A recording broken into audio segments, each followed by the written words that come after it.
નમસ્કાર મિત્રો, સ્વાગત છે તમારું ગુજરાત સંદેશ યુટ્યુબ ચેનલમાં। મિત્રો, આજના તાજા સમાચાર વિશે વાત કરતા પહેલા જો તમે અમારી ચેનલમાં નવા છો તો નીચે લાલ કલરનું સબસ્ક્રાઇબ બટન આપેલું છે, તેને દબાવીને બાજુમાં રહેલા ઘંટડી બટનને પણ દબાવી દેજો, જેથી મારા આવનારા તમામ વિડીયોની માહિતી તમને મળતી રહે। મફત અનાજ માટે રેશન કાર્ડમાં આ કામ કરવું જરૂરી। સરકારે કરેલી જાહેરાત અનુસાર તમામ રેશન કાર્ડ ધારકોએ ઈ-કેવાયસી કરાવવું ફરજિયાત છે।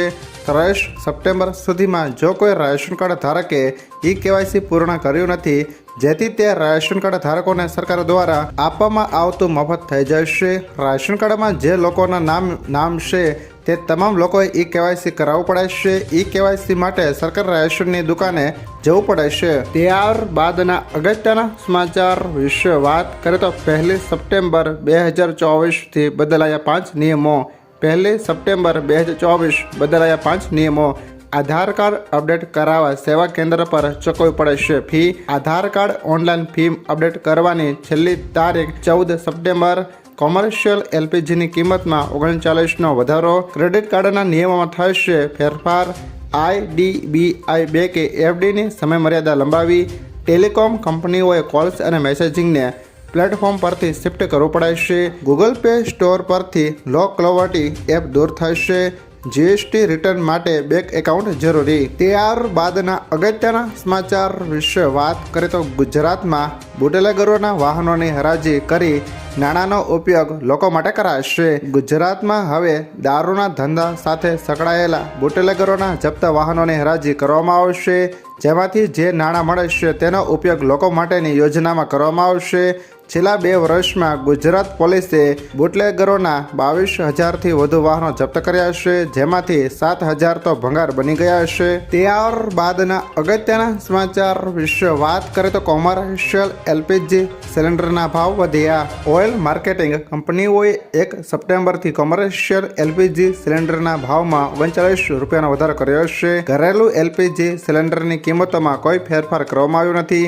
જો તમે LOCLની વેબસાઇટ પર નજર કરશો તો દિલ્હીથી મુંબઈ સુધી કોમર્શિયલ ગેસની નવી કિંમતો દેખાશે। નવી દિલ્હીમાં 19 કિલો કોમર્શિયલ ગેસની કિંમત 39 રૂપિયા વધીને 1691.50 રૂપિયા પ્રતિ સિલિન્ડર થઈ ગઈ છે, જે પહેલા 1652.50 રૂપિયા મળતી હતી। ત્યારબાદના અગત્યના સમાચાર વિશે વાત કરીએ તો નવરાત્રી દિવાળીને લઈને મોટી આગાહી। અંબાલાલ પટેલે ફરી ભારે વરસાદની આગાહી કરી છે। તે મુજબ ગુજરાતમાં 3 થી 10 સપ્ટેમ્બર, 13 થી 20 સપ્ટેમ્બર અને 22 થી 25 સપ્ટેમ્બર દરમિયાન ફરી વરસાદ પડશે।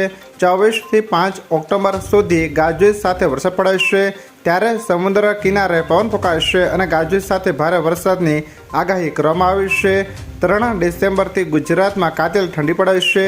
આ વખતે નવરાત્રી અને દિવાળીના સમયે પણ કમોસમી વરસાદની સંભાવના છે। ત્યારબાદના અગત્યના સમાચાર વિશે વાત કરીએ તો 2000 રૂપિયાની નોટને લઈને મોટું અપડેટ। આરબીઆઈએ જણાવી પ્રોસેસ। 15 મહિના પહેલા 2000 રૂપિયાની નોટ બંધ કરવાનો નિર્ણય કરવામાં આવ્યો હતો। જો કે હજી પણ આરબીઆઈ તેમને 2000 રૂપિયા નોટ બદલવાની તક આપે છે। આરબીઆઈએ જણાવ્યું કે 7 ઓક્ટોબર 2023 સુધી દેશની દરેક બેંકમાં 2000 રૂપિયાની નોટને જમા અથવા બદલવાની પ્રક્રિયા ચાલુ હતી। હવે 19 મે 2023થી રિઝર્વ બેંકની 19 ઇસ્યુ ઓફિસમાં બદલાવી શકાશે। આમાંથી કોઈ પણ ઓફિસે જઈ નોટ બદલી શકો છો। ત્યારબાદના અગત્યના સમાચાર વિશે વાત કરીએ તો સુકન્યા સમૃદ્ધિ યોજનાના રોકાણકારો માટે મોટા સમાચાર। નાણાં મંત્રાલયના આર્થિક બાબતોના વિભાગે આને લગતા કેટલાક નવા નિયમો બનાવ્યા છે। નાણાં મંત્રાલયે થોડાક દિવસો પહેલા એક પરિપત્ર જાહેર કર્યો હતો, જેમાં તમામ ફેરફારોનો ઉલ્લેખ કર્યો છે। બાળકો અથવા સગીરોના નામે ખોલવામાં આવેલ અનિયમિત પીપીએફ ખાતાઓમાં તેઓ પુખ્ત વયના થાય ત્યાં સુધી પોસ્ટ ઓફિસ સેવિંગ એકાઉન્ટનો વ્યાજ દર મળશે। આ પછી તેમને પીપીએફ વ્યાજ મળશે।